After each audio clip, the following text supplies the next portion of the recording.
And now, coming to you live from shitty basements and apartments across Ontario, Canada, Joe Dog Howard. I'm supposed to go fuck myself, man? Easy E, Eric Kearney. That's stupid, you're stupid. Rex, the Boot Atkins. I'm so not a raper. This is Good Brother Morning. I'm too high for this. Ladies and gentlemen, boys and girls, here we are on, Wednesday, Tuesday. It doesn't matter what day it is because you're joined by Easy Eric Kearney, Dirty Rex the Boot Atkins, Big Joe Dog Hallam. And today we have a very special guest, one of my good buddies. I've been trying to get him on here, but he's a busy dude because he's flying all across the country and he's shooting TV shows. We are joined by none other than Big Ben Ortmanns. Big Ben, my buddy, how you doing, pal?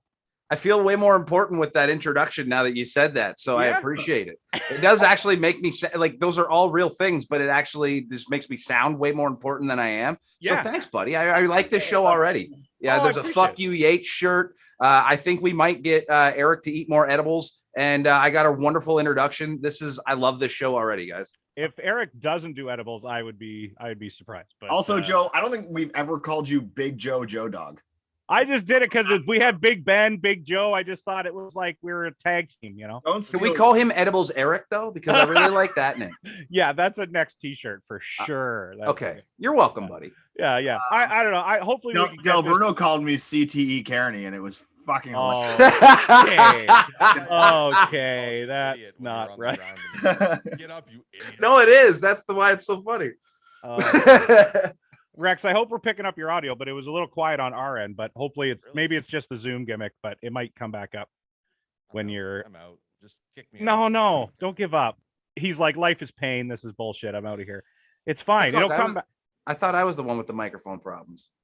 Well, It's every time Rex plays music on his end, yeah. Mike goes to Because shit. of He's Zoom, either so- not there or way too loud. It's When I- yeah. That's So we just haven't learned our lesson. We just continue to do this, or Well, see, the recording. this is why I love you guys, because there's so much effort being put forth to this. You're like, I'm gonna fucking get this one of these days. The problem is we do it too many days a week. So it's like, oh yeah, I'm gonna do it right this time, but then I give up halfway through the week and I'm like, no, we're just gonna do it cheap and put it through the board instead Yeah. of editing afterwards. It's too hard. It'll be back. I'm assuming if probably our listeners aren't hearing it that quiet, but we're just hearing it really quiet. I hope. But It'll anyway, sound great on the actual, Oh, good. Oh, all right. You look great. yeah, he's got his Dusty Sucks Eggs, fuck you Yates shirt, and also, by the way, Take it off if you want. not actually. Okay, Oh. no one told you to take that off. We're Oh, putting sorry. the shirt over, and you're taking it off. He complimented me. I'm sorry, I'm horny. I understand. Hey, I mean, we only have half hour with Ben, but I've got like more than half hour worth of questions and discussions for you because you just went to like one of my bucket list locations, the Hart House. Yeah. What is that experience like? Let's talk about Hart House for a sec. Well, so I was in Calgary for vacation for a week because my girlfriend lives there. Like currently, she's working there.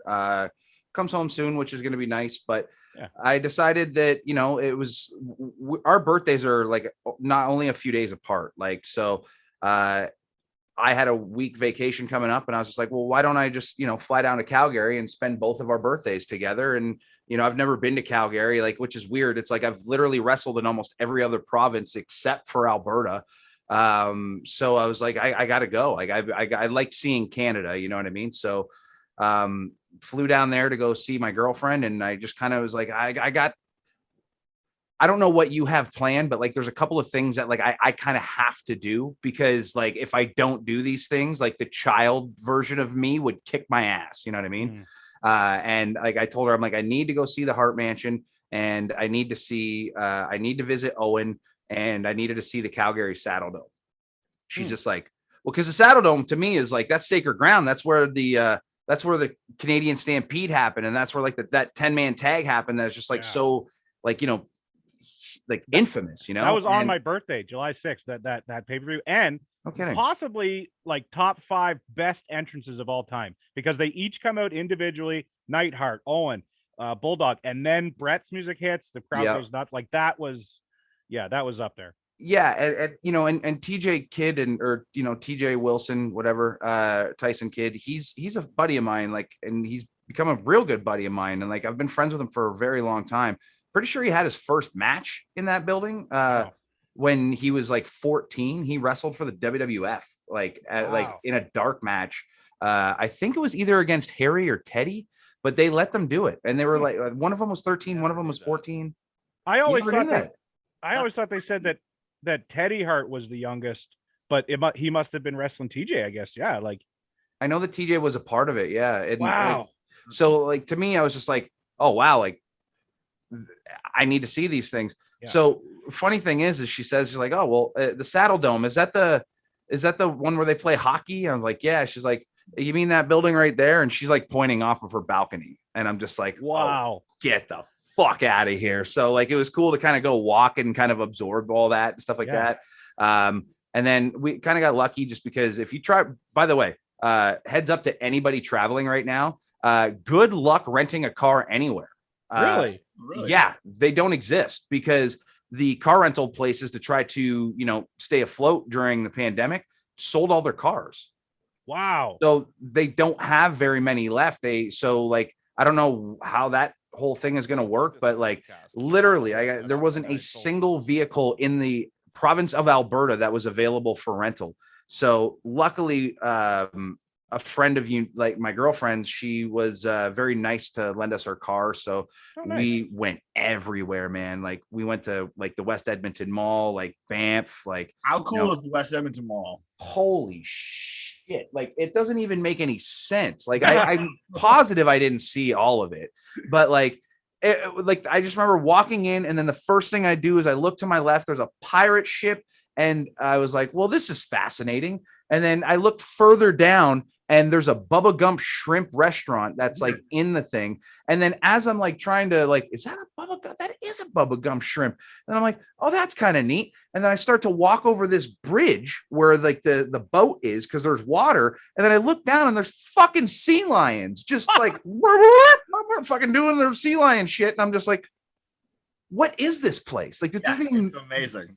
The first time I walked in, looked, and directly ahead of me were penguins just chilling. And I was like, what is going on? Wow. Here? Yeah, it's pretty wild, man. And a very difficult place to find any Calgary Hitmen gear, by the way. Really? I was like on the bucket list. I'm like, I wanted to find like a Calgary Hitmen hat. You know what I mean? That was like the only thing I wanted. And then the funny thing is it was like the last day we found a mall that has like all the Stampeders and Flames stuff and whatever. I found a really sweet hat, and then my girlfriend, because she's a sweetheart, like bought me the hat, and then she bought me a fucking hoodie and like another, like she's awesome. She bought me a bunch of Hitmen shit. So now I got Hitmen swag for a while. But that's awesome. Sorry, you originally asked me about the Heart House, so I apologize. I kind of went off on a bit of a rant. This is what I'm looking for. All this, Well, it kind of ties in because that's how we ended up getting there, right? So I think it was like the second or third day that I was there. Again, thankfully we had the car, so we drove down, and it was just one of those deals where like as soon as you like know, like in the GPS, it's like you are like 2 minutes away, and you're just like, I don't know what to prepare for. You know what I mean? Because like you know what it looks like. You've seen all the videos. Like, I mean, you know what you're gonna see, but you just can't really prepare yourself for it. And then you get there, and then like you see it, and then you're just like, it just like stopped me. Like time stood still. You know what I mean? Like I couldn't like say anything. Like I couldn't really do anything else. You see the house, like you see the property, and then your mind just starts, like every video that you've ever seen, you're just like, whoa, this thing happened there. Like what happened there? Where was the ring that they set up? Because you know that they had a ring at like this, like those were the steps that, okay, hang on. Whoa. So there's where the entrance is. There's the Heart House. That, like, you're just like, wow. There's you can't actually go like up the driveway or up the stairs or anything, right? Like so what I didn't know is like, you know, that like really popular, like that, like really famous, like the brick and mortar thing where it's got like the Hart Mansion deal there. Right at the front of the house. Yeah.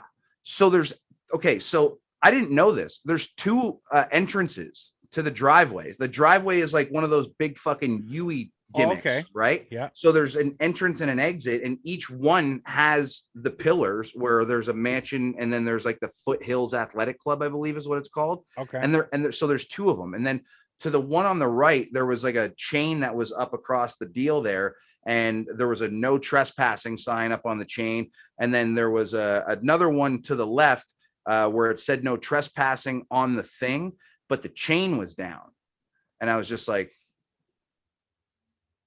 okay. Interesting. And then because again, like I one thing I didn't notice until as I noticed the chain was down, I kind of looked back at the house, and then all of a sudden I just see one of the windows wide fucking open, and I'm like, There's somebody in there. I'm like, I know that, like, I know somebody bought it, and I know that it's been deemed Historical or something. historical landmark, right? And I was just like, I'm kind of like looking around, and I see that like there's nobody like really around. Like, it's not a busy street by any stretch of the imagination. It's not like, there's a lot of places around, but you could just tell that they're over the bullshit. Like, they know that people are driving down there and stuff, which hilariously enough, fucking 2 days later, Josh Alexander's there and does the same fucking tour. I thought he was there at the same time as you. Yeah. And it's funny because I saw that picture and I was like, what the fuck are you doing here? He's like, what the fuck are you doing here? And I was like, That's okay. funny. That's funny. Yeah. So then I kind of noticed the chain. I'm kind of doing one of these, and then like my girlfriend like finally gets my attention, and she's just like, do you need to do this? And I was just like, you're asking me? Yeah. And she's just like, I'll caw. And I'm like, oh, I got a good one.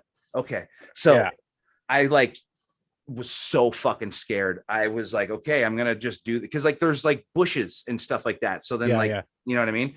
But I didn't know, like, for all I know, there's like security cameras and maybe someone's watching, you know what I mean? I don't know. But like, I'm there in like a nice dress shirt and like pants. Ben's just trying to be a ninja. He's like rolling through the bushes. I really am. I'm going there. Like, I didn't know what to do. So I'm like kind of doing one of these. And then I'm also doing like one of the hands behind the back fucking things. And I'm just like, I don't know what to do. So I'm like walking up, and actually hang on a second, because I've got pictures that I'll show you guys. But I walked up, and I will show you I know years ago that like Allison Hart, like they would do tours, but oh wow, look how close you got. I've never Oh seen my it from God. that perspective. So that was like, I grabbed that, but do you see that window that's wide open? Yeah. Up top to the, Yeah. I don't know which. To our left. Yeah. Yeah. So I was like really, really nervous. Right. But then I was just like, I'm just going to slowly maybe creep my way, like just around the parking lot. That's all I was going to do. And I was going to like, just try to take in as much as I can. You know what I mean? And then I got to that side of the house. Okay. Yeah. And then I noticed that there was a guest house in the back. And I was just like, oh shit, I got to go check that out. I'm like, and then as soon as I went to go and check it out, now I'm going to zoom in here. That's when the police came. Because I got like 2 steps before I noticed. But do you see that object with the headlight and the car? Oh yeah, the car. Yeah. I was like, okay, somebody's here. I got to go. I'm getting it. I basically went back the same way that I came. I had to take a picture of the steps just because I was there, you know what I mean? But then I also noticed, and it sucks just because the camera couldn't get the actual thing there, but it has one of these deals up right by the door, which I think is like to say that it's a historical landmark. Mm-hmm. You know? The city count. I read about it on like Wikipedia or something.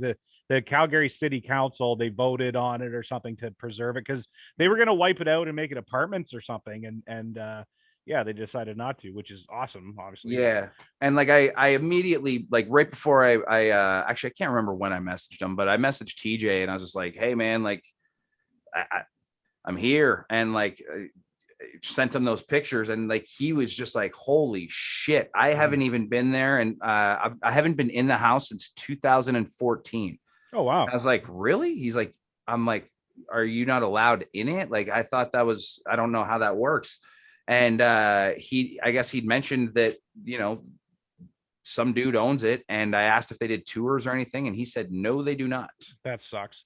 That would be really awesome if they did. You could go take a look in the basement. I'm sure even if it's like a nice, beautiful spa basement now, you can still be in the basement, right? Like, well, from what I understand, like they were to preserve everything the way that it was. Like, I don't think that they could have put a spa in. Like, I'm pretty sure that like, they may have like made a little like restored a few things, but I'm pretty sure that like the dungeon was supposed to remain the dungeon. Like I'm sure that like I know that TJ and Natty have like weights from the dungeon and stuff like that, and I know that those have been dispersed because it has like the Hart house on the weights or whatever.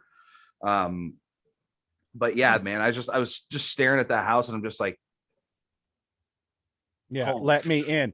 It's funny you mentioned the Hart weights because I rewatched the Benoit Dark Side of the Ring, and he had in his gym a Hart, like a 5-pound weight in his gym. Which leads me to the next thing I want to ask you about, which is being Nick Gage on the dark side. Like, how awesome was that? Like, you nailed that shit. Well, I appreciate that. You're going through big hunks of glass and shit. I was like, I know that guy. So I've been like working with that group, with the Dark Side group for the last half of the second season and like all of the third season because I'm not going to say what I've been doing to help them because I don't want to get messages from fucking people. You're probably not allowed. I think you just. Well, I'm allowed. I'm pretty sure I'm allowed to say, but like, I mean, I've just, people want to get booked. I've been helping is what I've been doing. Good. So they come to me for opinions. I'll tell that's what I can say. They come to me for opinions and for advice. So they asked me the one time, like, because they wanted to know, like, who would you recommend for, this particular role or whatever. And I gave them, who I thought would be good for whatever. And then they hit me back and they're just like, well, how would you feel about you doing one?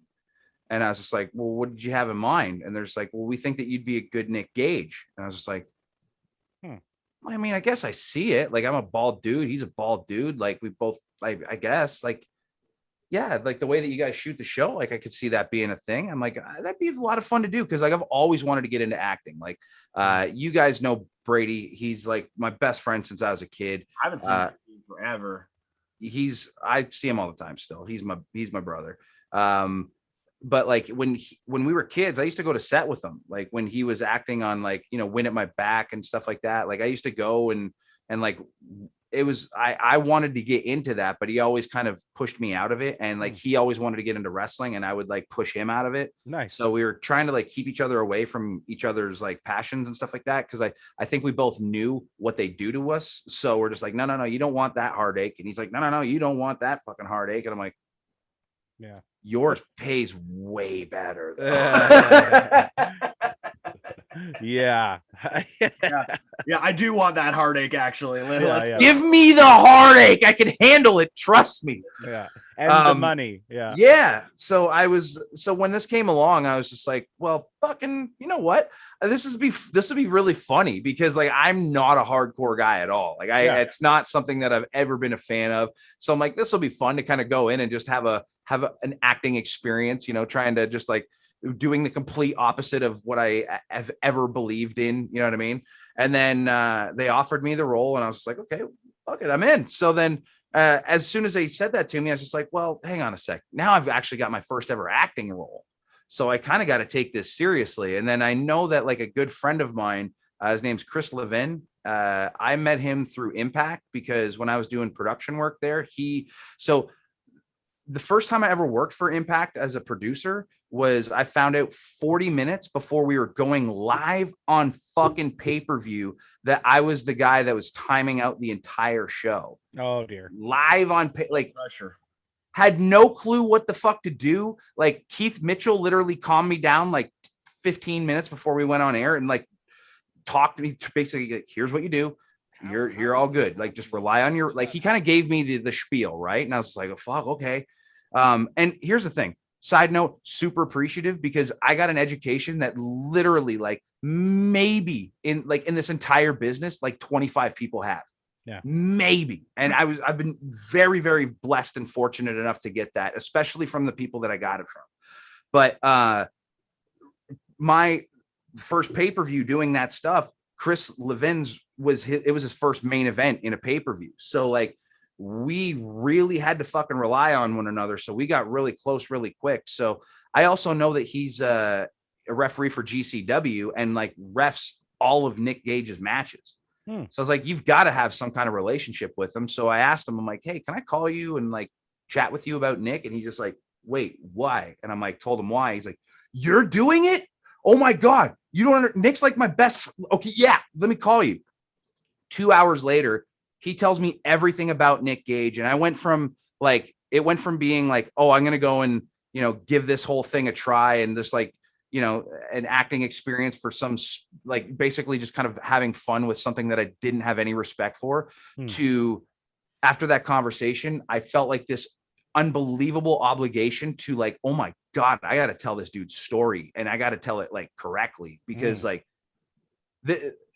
I everything I've ever heard about Nick Gage, I laughed at him. I was just like, what the fuck is this crackhead's problem? Like that was genuinely what my like perception was of him. Dude, I think that was a lot of people's perception. Yeah, he robbed the bank with no mask on.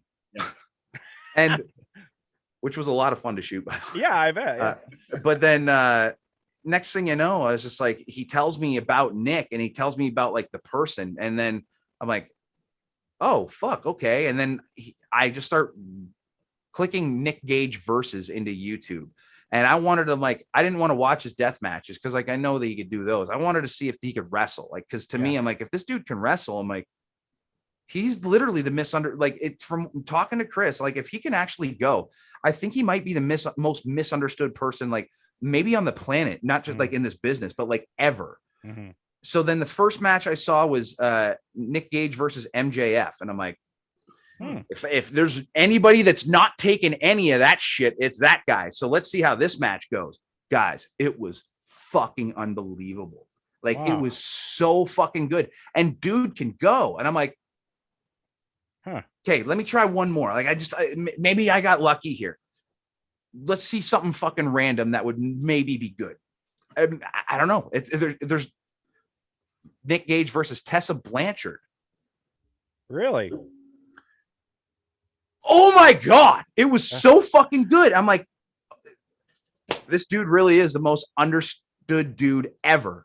Wow. Let's go. So like, it just like everything that I could possibly do to like, because I'd never done any acting before. I'd never worked on that show before. So all I had was what my vision of like what I needed to do was. And they fucking loved me, dude. Like, cause I was going all in, but at the same time, I was just having the most fun possible because I understand that when you're the performer and you've got a director to deal with, it's just like, because you have to understand, like, this is how I view wrestling now. You know what I mean? This is why I don't get upset when, like if I get a bad booking or like if I have to do a job or whatever. It's just like I'm at that point when I accept a booking from another person, like essentially how I look at it is I'm an actor that just accepted a role from a director, and that director, this is how they see their show and how they see their movie playing out.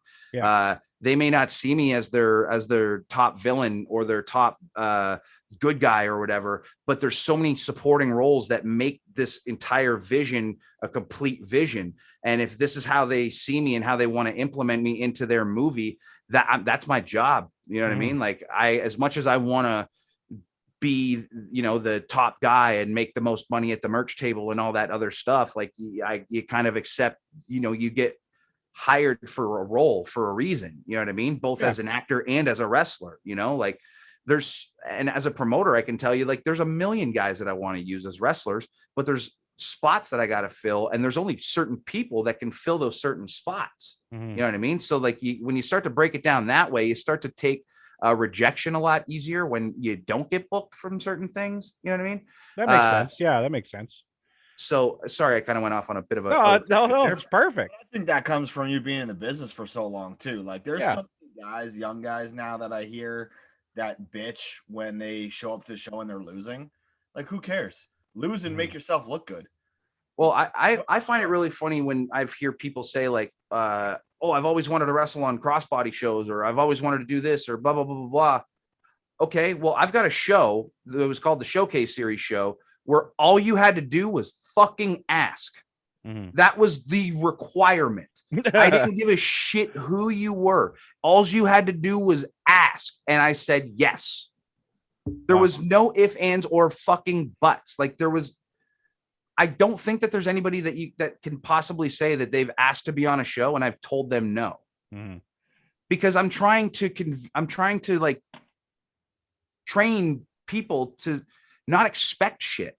Like, just because it doesn't matter who the fuck trained you. Like, Rex Atkins messaged me and said, "Hey, can I wrestle on your Showcase Series show?" Yes. You want to know why Rex Atkins does that? Because he's a fucking professional and he understands that reps are important. Being in front of a new audience is important.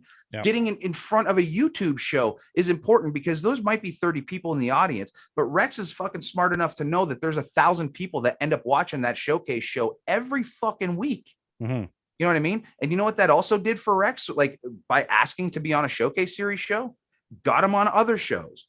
All of a sudden I needed a dude at fucking Taco Fest. And I was like, "Hey, can I pay you finally a chunk of money to come and wrestle Jake something and somebody else for fucking, I can't remember who, maybe I think it was like Little Blay." Like, yeah, of course. Boom. And then all of a sudden they get your foot in the door for other things. And like, you know, it just, guys like Mark Wheeler, they would ask. Guys like Holden Albright, guys like Pretty Ricky, you know, there's Alexia, Fuerza, all these people who are genuinely established people and are like at the top of the independents here in Ontario would happily come and work these shows for literal gas money. And like, where they had to all squeeze into one car and that one car got the gas money. I have no fucking problem saying that. It's a $5 show. I would draw gates of $100 and that got dispersed to everybody. You know what I mean? I was never selfish about that shit. Well, it's funny because like you and I are big Dave Chappelle fans. Dave Chappelle is the GOAT in stand-up comedy world. And one thing that even he does, and he's the, like I said, he's the tippy top. He's still a guy that he knows I'm going to go try some shit at the Comedy Store or whatever and try some stuff out to see what lands and what I can use on a big show. So that's kind of why comedy and stand-up and wrestling are so similar. It's like you throw, like, let's throw some shit around in the ring. Let's hit up, Still can't hear me. Well, we can, but you're quiet. Really still that quiet? Yes. All right, keep going. Sorry. He's going to freak out. We're sorry, Rex. Cut that pot out. I bet you on the actual like pod, it'll sound really good. Sounds perfectly loud in my ears. But also, Ben, you probably should have just not booked Rex because he was trained by Blackjack Phoenix. But first of all, that was my first trainer. I'll yell if you have to. Hey, Blackjack Phoenix was in ECW. Okay, he was Sweaty Valentine or something. What did he say his name was in ECW? Fuck off! I can't hear. You can't hear now?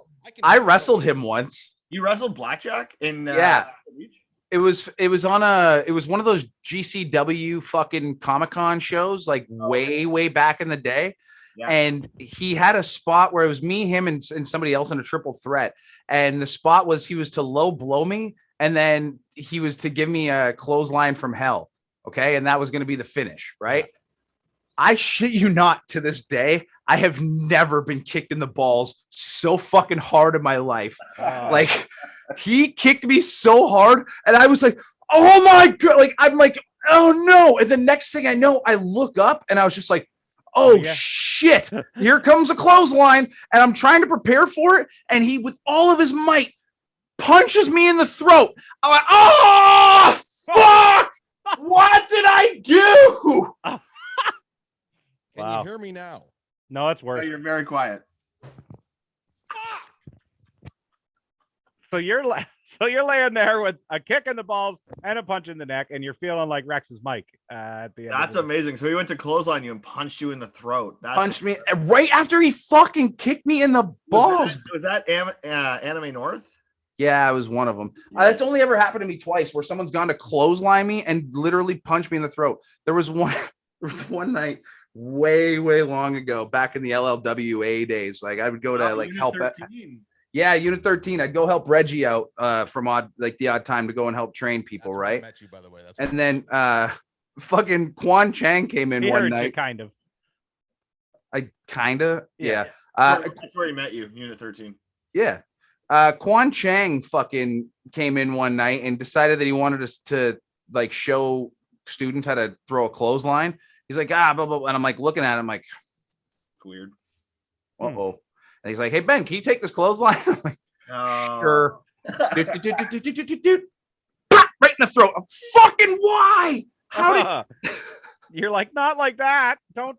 I'm like, don't fucking clothesline like that ever. Just like, I was just showing everybody what not to do. Rex, try muting and unmuting.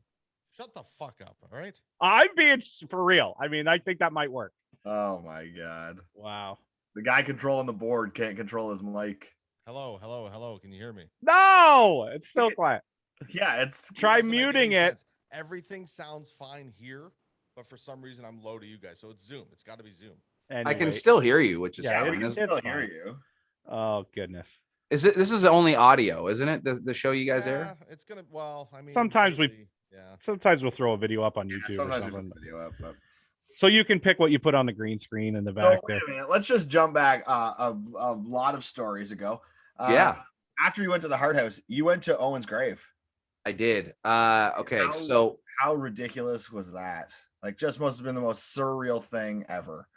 So Owen Hart to me is like my favorite fucking like wrestler of all time. I think that he is the by far like, and I love me some Bret Hart. Like I love me some.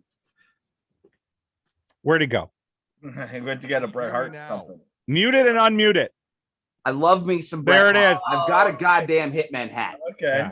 Thanks, girlfriend. And it made me look like a really, really dark, so I'll just take it back off. But anyway, Owen's the best Hart that wrestler of that entire family, fucking hands down. There's not even a fucking argument for second. And I will tell you why. If anybody is screaming at me right now, just remember how serious Bret took the business, and remember how not serious Owen took the business, and Owen was still a fucking better wrestler. Mm-hmm. Fathom that. If Owen gave a shit and actually tried, could you imagine how good he would have been? And here's another thing I didn't actually even consider until I watched his episode of Dark Side of the Ring and Jericho pointed it out. Could you imagine had he not passed away that day and he stuck to that contract, getting to wrestle guys like Benoit, fucking Guerrero, Saturn, Malenko, Kurt Angle, Taz, all of these new guys that just influx like Rey Mysterio. Yeah, literally just after he passed away. And I'm just like, yeah, for sure. I mean, he's won every other belt but the heavyweight. The guy could be a high flyer, he could be technical, he could be submission. He was the shit. It was always my favorite. And I don't know about you guys, but I was watching the pay-per-view when it happened, and that scarred me. Like, because watching the pay-per-view too. Really? Like as soon as it happened, I fucking knew. Like there was like they were trying to, as soon as they went and they kept showing the crowd, I'm like, oh no. And I'm watching it with like a group of people, and like I just automatically like left the room and I called Brady, and that's how far back we go. And I was just like, dude, I think Owen just died. And then next thing I know, I fucking went back into the room, and then as I'm walking back into the room, it was JR hitting the speech. You know what I mean? Which is insane, because on his Dark Side, they talk about how he goes, I don't have an update. And they go, yeah, he died. 5, 4, 3. Like that sucks. Like that's the thing, man. People don't understand how heavy and how difficult like some of that shit really is. And like just how little fucks are given like by that company. And it's just, it really gives you makes you shake your head. But that's another talk for a different time. But for sure. Owen was. I think the one thing I learned from the Dark Side about Owen too was like, everybody. I was always on team Mark Henry, I guess you could say. Like, let's let Owen in the Hall of Fame. Come on, get over it, type of thing. But Martha is like, there's not even a hallway of fame. Like, it's not even a fucking place. You want me to put his name on the wall after you dropped him because you wanted to use a cheaper clip? Like, no, we're not going to put him in the Hall of Fame. So after that, I was like, okay, definitely Team Martha. Yeah, that wasn't the company's decision. And there's two sides to that, man. It was the company's decision, because they decided to go with a cheaper rigging company. They didn't pick the cheaper clip. They just went with the most cost-efficient company to do the rigging. By the way, I can hear you perfectly clear now. Yeah, now it's good. Okay. Yeah. Okay. And that's the episode, folks. Putting Owen in the Hall of Fame. I understand her point where she doesn't want the WWE and Vince McMahon, especially, to make money off Owen's name, but let the younger generation know who he is and look him up. Don't let his legacy die, man. He was fucking great. I think a lot of people could learn before the Fed. His shit in Japan was unreal. Yeah. Can I be now? Let me. Can I flip side to that, there, Eric? Like, and not to argue, it's just I think I find this is where I'm finally at in this whole thing. Yeah. I was very much with the exact same. Literally everything that you just said was my mindset until and even listening to Martha, I was just like, but you know the young, like everybody needs to know Owen. And then you know what sold it for me was Oj. Oj on that thing was just like, not a fucking chance, pretty much, that I would let them honor my dad after all of this, like blah blah blah blah blah. And I'm like, oh, this isn't just a Martha. This isn't just Martha. This is like these are both of his kids who are, one's a fucking lawyer and the other's a journalist, like a journalism major. And Owen's in the Pro Wrestling Hall of Fame. Like they don't want him to be forgotten for his wrestling side of things. Now oh, sorry, I don't mean to cut you off, but I just want to try to get through this train of thought before I completely just derail here. But because then I was thinking to myself, like, well, the younger generation needs to know him. And then it dawned on me. Taz's trainer is in the WWF Hall of Fame, WWE Hall of Fame. Okay. Who am I discussing? Who am I talking about? I don't know. I would, the only New York trainer I even can think of is Johnny Rods. Bam, you got him. Okay. Johnny Rods. Okay. So Johnny Rods. Okay. So we're off to a great start to my point here. Okay. So Johnny Rods is in the WWE Hall of Fame. Tell me your favorite Johnny Rods match. I can actually name more Mike Sharp matches. Yeah. Okay. He's so the here's same the guy, thing. just from New York. Being in that Hall of Fame, right, to a wrestling fan, if we're, let's be real, it doesn't fucking matter. You know what that Hall of Fame is? It's a fucking speech on a WrestleMania weekend for us to listen to. So then that way we can feel nostalgic about ourselves. That's it. That's all. It's a fucking ring that half of them fucking sell. You can find them on eBay. They don't give a fuck. It's a $5,000 fucking payday for them. And then they don't care. Yeah. And like we said about, Martha and Oj and Athena, they're like, no, like go if you, and that's the other thing. Like some people, maybe if you're going to use the thing of the only way you're going to know about him is if he's a Hall of Fame, Brett is in there twice. People are going to be like, you know who else is good? Brett's brother Owen. Check it out. Like there's still but here's how Owen's legacy lives. It's guys, we're literally doing it right now. We're discussing him. We're talking about how incredible he is. Don't you think it would add to it though? Because I don't think it's necessarily a physical Hall of Fame. It's the content that's created, which is going to introduce him to a whole different audience. Being that he's put in the Hall of Fame now, people are going to be watching all that not new stuff, but stuff from the past, all the younger generations now. Wouldn't that help kind of, stabilize legacy? I certainly think that it would. And that's where people can go back to, the WWE network and go back and watch old shows, because that footage does exist. Yeah. However, they just can't go back and do, they can't honor him. And to be perfectly honest with you, again, like they have all that footage. Everybody can go back and watch those shows. Yeah. As a matter of fact, go watch WrestleMania 10 right the fuck now. Go watch him versus That's what Bret I was Hart. just going to say. It's the greatest fucking wrestling match that has ever happened in the history of this business. Go watch it right now. That's what I was just going to say, is that people like victory roll finish. Yeah. There isn't like a big, but even like the little shit where he pulls his hair and points at him like, don't touch my fucking hair. Like that's so good. That shit. I love that. But see, for me, being a sports guy, I feel like the Hall of Fame is needed, and they're talking about making like a physical Hall of Fame, but like I'm not saying it's not important. I still get hot that they don't want to put Barry Bonds in. He was a Golden Glover way before he was on steroids, right? Like he deserves to be in the Hall of Fame. How about Pete Rose? Pete Rose, he's isolated for gambling on the sport. He wasn't betting against his own team. I could see if he was betting against himself and throwing the game, right? But he was betting on his team to win. So Rex gotta go.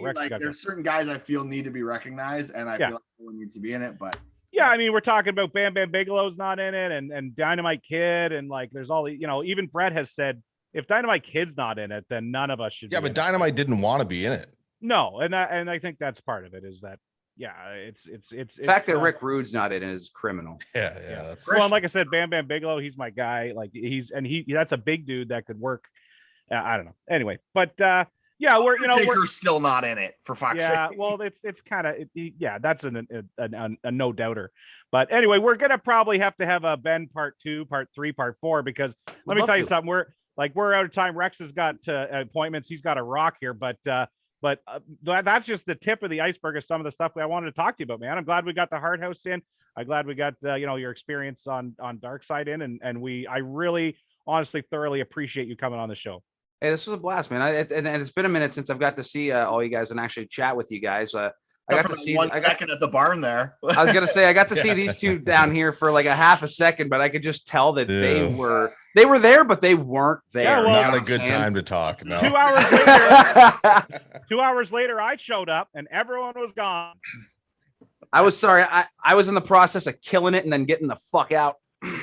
Oh wow! But he's so modest, folks. Speaking of that, catch me, folks. Hey, I'm proud of that shit. Trust me, you'll be able to see that stuff real soon. But I put I put in some good work eventually, is all I can say. Yeah. Oh, It's good a work. rocky fucking start, but eventually we got there. Yeah. Where can everyone find you, man? Oh yeah, hit it. Don't ever come and look at my apartment or I'll kick your fucking ass, is what I'm saying. All right. Okay, find me on twitch.tv/Big Ben is Angry. You can find me there. I watch wrestling Tuesdays, Thursday nights, and it's a blast. Like I've built a really, really cool community.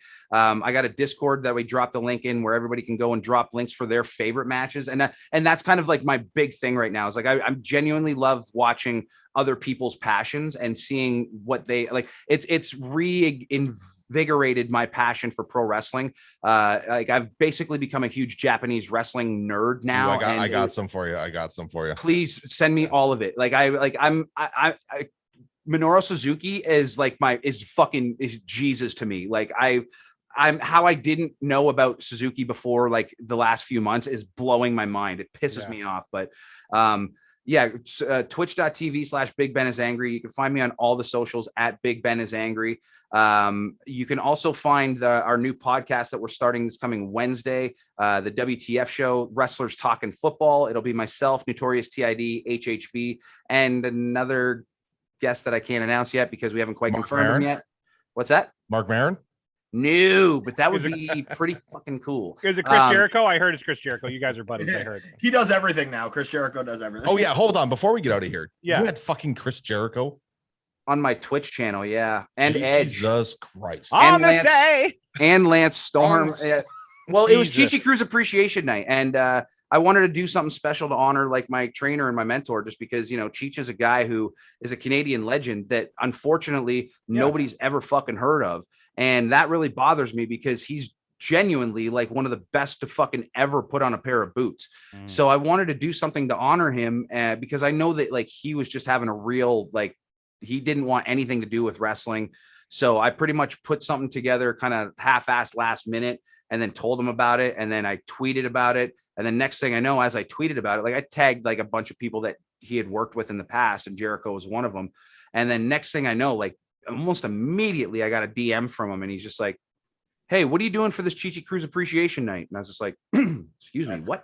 He's amazing. You're like, "You tell me."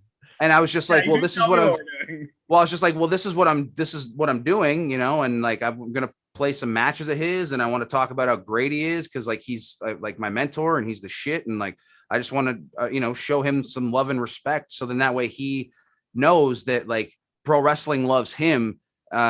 And it's not to say you have to come back, by all means, keep your distance, but just know that thing that you despise still loves you, man. And like, that's all I really wanted to get across. And that's what I said to him. And he's just like, "Holy fuck." He's like, "You're absolutely right." And he's just like, "Can I send you a video?"